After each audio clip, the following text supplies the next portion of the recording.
القدر جو میں نے قرآن مجید کی آیت مقدسہ تلاوت کی، اس کے اندر اللہ رب العالمین نے فرمایا کہ لیلۃ القدر 1000 مہینے سے بہتر ہے۔ اس رات کو اللہ رب العالمین فرشتوں کو اتارتے ہیں اور وہ ڈھونڈتے ہیں کہ کس کس جگہ پر اللہ رب العالمین کے بندے عبادت کر رہے ہیں۔ تو جبرائیل علیہ السلام ایک گروہ کے ساتھ آتے ہیں اور وہ کہتے ہیں کہ جو بندہ قرآن کی تلاوت کر رہا ہے، نفل پڑھ رہا ہے، ذکر اذکار کر رہا ہے، تو ان کے نام لکھ کر لے آؤ۔ تو جب فرشتے واپسی پر پوچھتے ہیں کہ اللہ رب العالمین نے ان کے لیے کیا انعام رکھا ہے،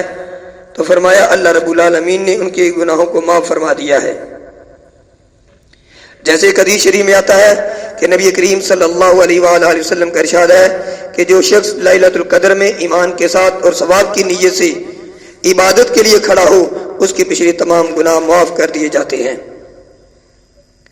حضرت انس رضی اللہ تعالیٰ عنہ سے روایت ہے کہ ایک مرتبہ رمضان مبارک کا مہینہ آیا تو حضور صلی اللہ علیہ وآلہ وسلم نے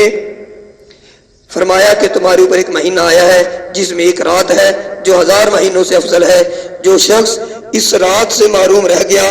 گویا وہ ساری ہی خیر سے محروم رہ گیا اور اس کی بلائی سے محروم نہیں رہتا،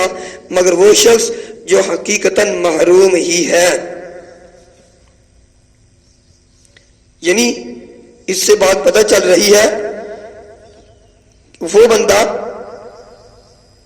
جو محروم ہے لیلۃ القدر کو عبادت نہیں کرتا تو وہ محروم رہتا ہے، ورنہ ہر بندہ جو ہے وہ لیلۃ القدر کو پانے کی کوشش کرتا ہے۔ حضرت شیخ عبد القادر جیلانی رحمۃ اللہ علیہ کی غنیہ سے نقل کیا گیا ہے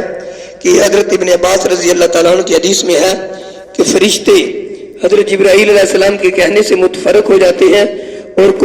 کوئی گھر، چھوٹا بڑا جنگل یا کشتی ایسی نہیں ہوتی جس میں کوئی مومن ہو اور وہ رشتے مسافہ کرنے کے لیے وہاں نہ جاتے ہوں، لیکن اس گھر میں نہیں جاتے جس میں کتا یا سور یا حرام کاری کی وجہ سے جنبی یا تصویر ہو۔ مسلمانوں کے کتنے گھر ایسے ہیں جن میں خیالی زینت کی خاطر تصویریں لٹکائی جاتی ہیں اور اللہ کی اتنی بڑی نعمت رحمت سے اپنے ہاتھوں سے اپنے آپ کو محروم کر دیتی ہیں۔ تصویر لٹکانے والا ایک عاد ہوتا ہے، مگر اس کی وجہ سے گھر کے تمام لوگ رحمت کے فرشتوں کے داخل ہونے سے روکنے کا سبب بن کر سارے گھر والے اس سے محروم ہو جاتے ہیں۔ لہذا اپنے گھروں کے اندر سے کتے کو، تصویر کو نکال دینا چاہیے، اس سے بچنا چاہیے۔ حضرت عائشہ صدیقہ رضی اللہ تعالیٰ عنہ نبی کریم صلی اللہ علیہ وآلہ وسلم سے نقل فرماتی ہیں کہ لیلۃ القدر کو رمضان کے اخیر عشرہ کی طاق راتوں میں تلاش کیا کرو۔ اور ایک روایت میں ہے کہ نبی علیہ الصلوۃ والسلام فرماتے ہیں کہ 2 شخصوں کے جھگڑنے کی وجہ سے اس رات کا تعین جو ہے وہ مجھ سے اٹھا لی گئی، ورنہ مجھے بتایا جا رہا تھا کہ یہ رات کس رات کو ہے۔ ایک اور حدیث کے اندر آیا، فرمایا جو کہ حضرت عبادہ رضی اللہ عنہ سے نبی کریم صلی اللہ علیہ وآلہ وسلم سے شب قدر کے بارے میں دریافت کیا گیا تو آپ صلی اللہ علیہ وآلہ وسلم نے ارشاد فرمایا کہ رمضان کی اخیر عشرہ کی طاق راتوں میں 21، 23، 25، 27، 29 یا رمضان کی آخری رات میں جسے لیلۃ الجائزہ کہتے ہیں، یا جو شخص ایمان کے ساتھ ثواب کی نیت سے اس راتوں میں عبادت کری۔ اصل میں یہ لیلۃ الجائزہ عید کی رات ہے، اس کو لیلۃ الجائزہ نہ کہیں یا بلکہ 30واں روزہ کہہ لیں، 29ویں رات یا 30ویں رات، لیلۃ الجائزہ نہیں۔ لیلۃ الجائزہ چاند کی رات ہے، تو یہ آخری رات، یعنی آخری رات سے 29ویں رات بھی ہو سکتی ہے اور اگر 30 روزے ہوئے تو 30 بھی ہو سکتی ہے۔ تو فرمایا جو اس رات میں عبادت کرے اس کے پچھلے سب گناہ معاف ہو جاتے ہیں۔ اس رات کی من جملہ اور علامتوں کے یہ ہے کہ وہ رات کھلی ہوئی چمکدار ہوتی ہے، صاف شفاف، نہ زیادہ گرم نہ زیادہ ٹھنڈی بلکہ معتدل، گویا کہ اس میں انوار کی کثرت کی وجہ سے چاند کھلا ہوا ہے۔ اس رات میں صبح تک آسمان کے ستارے شیاطین کو نہیں مارے جاتے۔ نیز اس کی علامتوں میں سے یہ بھی ہے کہ اس کے بعد کی صبح کو آفتاب بغیر شعاع کے طلوع ہوتا ہے، ایسا بالکل ہموار ٹکیا کی طرح ہوتا ہے جیسا کہ 14ویں رات کا چاند اللہ جل شانہ نے اس دن کے آفتاب کے طلوع کے وقت شیطان کو اس کے ساتھ نکل سے روک دیا، بخلاف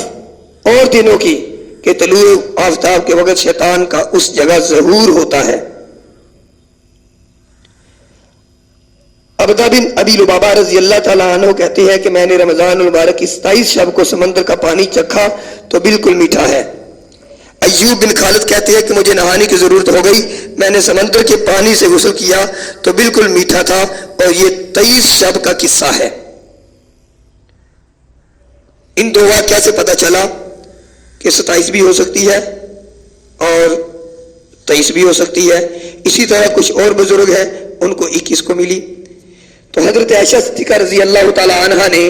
حضور صلی اللہ علیہ وآلہ وسلم سے پوچھا کہ یا رسول اللہ صلی اللہ علیہ وآلہ وسلم، اگر مجھے شب قدر کا پتہ چل جاوے تو میں کیا دعا مانگوں؟ تو حضور صلی اللہ علیہ وآلہ وسلم نے دعا سکھائی، اللہم انک عفو تحب العفو فاعف عنی، جس کا ترجمہ یہ ہے، اے اللہ تو بے شک معاف کرنے والا ہے اور پسند کرتا ہے معاف کرنے کو، پس معاف فرما دے مجھ سے بھی جو میری غلطی وغیرہ ہو چکی ہیں۔ تو اگر فاعف عنا کہہ دیں تو جمع کا صیغہ آ جائے گا، سب کے لیے ہو جائے گا، اللہم انک عفو تحب العفو فاعف عنا، جمع کا صیغہ ہو جائے گا۔ حضرت سفیان ثوری رحمۃ اللہ علیہ کہتے ہیں کہ اس رات میں دعا کے ساتھ مشغول ہونا زیادہ بہتر ہے بنسبت اس کے کہ دوسری عبادات کی جائے، لیکن ابن رجب رحمۃ اللہ کہتے ہیں کہ صرف دعا نہیں بلکہ مختلف عبادات میں جمع کرنا افضل ہے۔ اس رات میں نماز بھی، تلاوت بھی، دعا بھی، مراقبہ بھی، سارے معمولات کریں، اس لیے کہ نبی کریم صلی اللہ علیہ وسلم سے یہ سب امور منقول ہیں اور یہی قول زیادہ قریب ہے، اور سابقہ حدیث میں نماز، ذکر وغیرہ کئی چیزوں کی فضیلت گزر چکی ہے، یعنی یہ رات فضیلت والی رات ہے جس کو جو بھی میسر آ جائے اس رات کے اندر وہ عمل کرے، صلاۃ و تسبیح پڑھے، قضا نمازیں پڑھے، نوافل پڑھے، قرآن مجید کی تلاوت کرے، درود شریف پڑھے، استغفار پڑھے، ذکر کرے، کلمہ طیبہ کا ذکر کرے، تیسرا کلمہ پڑھے، دعائیں کرے، رو رو کر دعائیں کرے، یہ تمام معمولات، اس کا کوئی خاص عمل نہیں ہے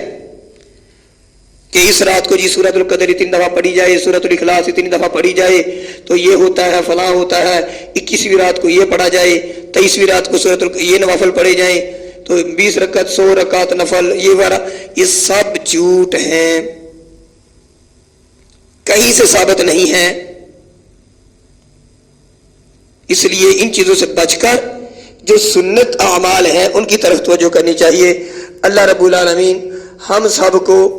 اس کی قدر کرنے کی توفیق عطا فرمائے، اور شب قدر میں اللہ رب العالمین ہمیں قیام کرنے کی توفیق عطا فرمائے، شب قدر پانے کی توفیق عطا فرمائے، شب قدر کی صحیح فضیلت کو سمجھ کر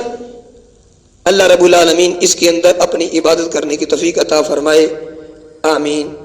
وما علینا الا البلاغ المبین۔